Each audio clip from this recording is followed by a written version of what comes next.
قتل فجر اليوم رئيس مركز هيئة الأمر بالمعروف والنهي عن المنكر المكلف في رياض الخبرة بمنطقة القصيم الشيخ فهد الخضير برصاصتين في صدره قبل أن يتم إحراق ملحق المنزل ويلوذ الفاعلون بالفرار، فيما لا يزال التحقيق جاريا والبحث عن الجنات والتأكد من سبب الوفاة الحقيقي. ينضم إلينا هاتفيا من القصيم الزميل أحمد العثمان مراسل MBC هناك. أهلا بك، أطلعنا على آخر تفاصيل هذه الحادثة.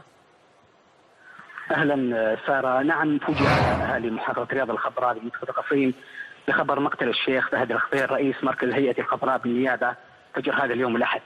المعلومات الأولية اللي توصلنا لها من ذوي المقتول أن المجني عليه كان نائما ليلة البارحة في غرفة بزاوية المنزل، وفي تمام الساعة الثالثة تقريبا من آخر الليل سمع صوتا غريبا داخل الغرفة، ثم من بعدها بدقائق احترقت الغرفة بالكامل.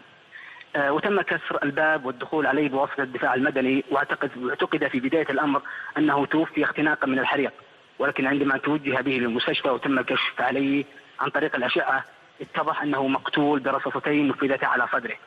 وكما يقول ذوي المقتول أنه لا توجد له مشاكل أو خصومات مع أحد، وأن هذا اليوم هو أول يوم دوام رسمي له بعد الإجازة. الغريب في القصة أن الباب مقفل تماما ولم يتم العثور على المفتاح داخل الغرفة ولا حتى خارجها. إذن توضيح، لا يوجد أي توضيح على الجاني وكيف وصول يعني أداة الجريمة إلى الغرفة إذا كان الباب مقفول. حتى الآن لم يتبين، الباب مقفل ولم يوجد أي مفتاح. هناك نافذة أعتقد أنها كسرت كما وضحوا لي أهل المتوفى، وحتى الآن القضية لا زالت في الجهات الأمنية، وحتى الآن لم يتم الإفصاح عن أي معلومة. نعم.